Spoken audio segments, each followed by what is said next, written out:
Samantala, dahil sa bagyong Yolanda, maraming flights ang nakansila nga dahil sa bagyo. Kansilado ang biyahe ngayong araw ng Philippine Airlines at PAL Express patungo sa mga syudad ng Tacloban, sa Leyte, Calbayog at Catarman sa Samar. Kansilado rin po ang mga flights sa Cebu, Tagbilaran, Dumaguete at Bacolod. Kansilado rin po ang mga flights sa Iloilo, Rojas, Capiz, Calibo at Katiklan, Masbate at Legazpi. Hindi rin po tuloy ang biyahe nila papuntang Naga, Puerto Princesa, Busuanga, Butuan, Surigao at Cagayan de Oro.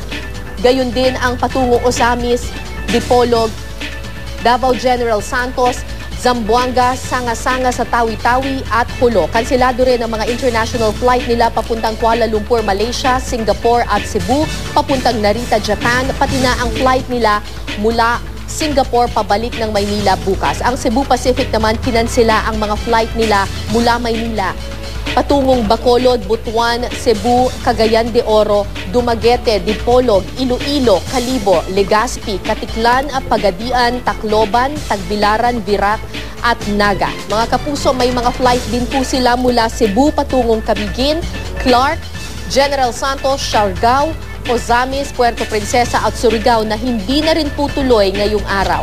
Pati ang international flight nila mula Cebu papuntang Hong Kong, Incheon at Singapore ay kansilado na rin.